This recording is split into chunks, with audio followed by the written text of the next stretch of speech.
高波级驱逐舰有时也被称为高波级护卫舰，是日本海上自卫队研制的异型战舰，由村宇级护卫舰改良强化而来，是村宇级的后继型和全面升级版。21世纪初，日本村宇级驱逐舰的最后一艘有名号下水，此时互联网已经成为新的时代潮流，物质的更新换代越来越快，村宇级原有的配置逐渐显得落后了，所以针对村宇级的改良升级工作也开始有条不紊地展开了。虽然说是新世纪要有新气象，但此时日本的财政情况却很不尽人意。按照日方最初的构想，改良后的村宇级，也就是高波级，要建造个11艘，再加上之前建造好的9艘村宇级，正好将之前的12艘初雪级和8艘朝雾级替换下来。可最终有限的经费使高波级的预算被无情地砍到仅剩5艘，分别是首舰 DD110 高波号、2号舰 DD111 大波号、3号舰 DD112 卷波号、4号舰 DD113 练波号，以及5号舰 DD114 凉波号。高波号的标准排水量为4560吨，但是后来为了扩展远洋作战能力，日本不断增加高波级驱逐舰的排水量，尽力提升这种多用驱逐舰的耐波性、远洋性以及综合作战能力。后续服役的高波级驱逐舰标准排水量增加到了6300吨，是日本海军的主力多用途战舰之一。该级舰全长151米，宽17.4米，吃水5.3米，大体设计沿袭了村宇级，所以整体布局以及大部分装备都与村宇级相差不大，所以很多人称它为村宇级改良型。但这并不等于高波级就是村宇级的翻版，其内在的大量改良几乎可以说是全新设计的。为了搭载机身更长的 SH-60K 直升机，扩大了机库的容积，并为以后装备的机载反舰导弹和反潜鱼雷等弹药预留了位置，还专门设计了飞行员和机务员休息室，改善他们的居住条件。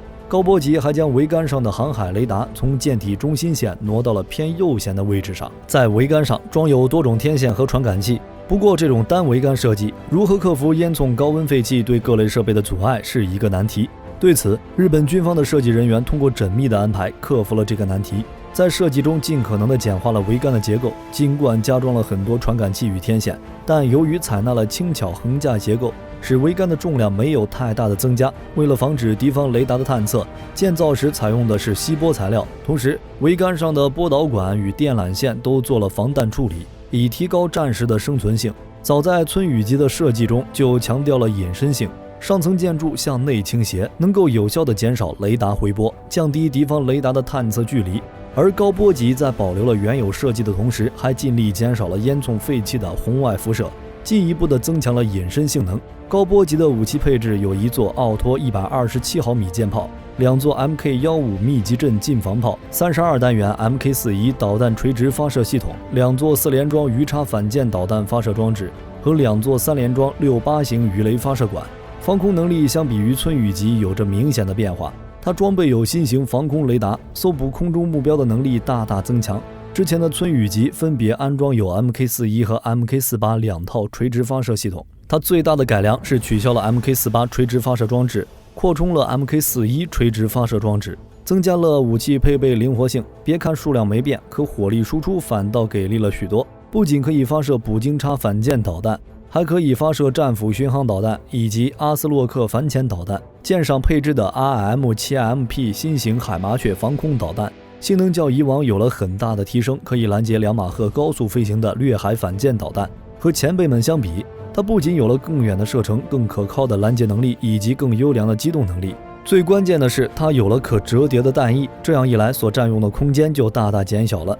MK41 一根发射管就可以容纳下4枚改进后的海麻雀，而且这弹还比以前好，不仅防空能力不会打折，还可以腾出更多的空间装备反潜导弹，反潜能力也就跟着提升上来了。不仅如此，高波级的对陆冲击火力也是它突出的特点之一。它换装了性能优异的奥托127毫米舰炮，炮重40吨，射速是美国 MK45 型127毫米舰炮的1倍，达到了每分钟45发。利用非增程炮弹时，最大射程23公里，能够发射所有北约标准的炮弹。利用激光制导导弹或者 GPS 制导导弹时，原概率误差仅有10到20米，极利于攻击陆上点状目标，大幅增强支援登陆作战能力。依照往年海战的通缉，3到4发127毫米炮弹就能够有效毁伤1000吨级的舰艇。想要达到同样的成效，则需要20发76毫米炮弹，而且127毫米炮弹能够由舰载直升机提供激光制导，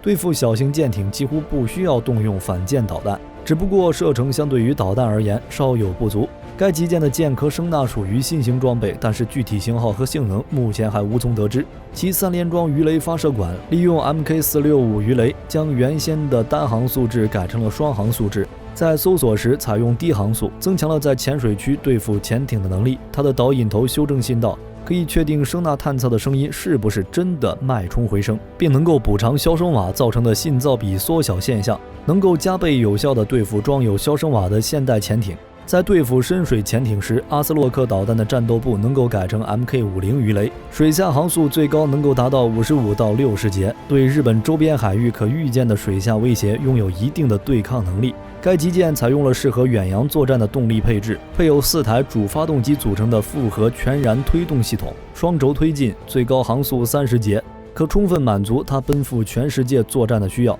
舰艇利用特殊螺旋桨以降低转速，从而使水中噪音大幅下降，有利于进行反潜作业。舰上还装有3部发电机，日常用电由2部发电机提供，另一部则为备用。配电室兼职 IC 室进行了重叠设计，提高了战舰的抗损性，最大限度地保证战时被击中后，战舰仍然可以具备一定的作战能力。迫于当时紧张的经费，高波级只能在村雨级的基础上增加100吨的体重。海自本打算把日本从80年代就开发的 FCS-3 多功能相控阵雷达装备在高波级上，可是严格的体重标准却让这一计划落空了。此外，在动力装置上也和村雨级一样，与梦寐以求的 FCS-3 失之交臂了。但是高波级还是对舰载的电子系统做了些许改进。咱刚才说过，互联网是21世纪的时代潮流，高波级虽然没配上高大上的国产新货，但是在内核上却非常迎合时代的潮流。高波上配备了一款名为海木的卫星资料传输指挥系统，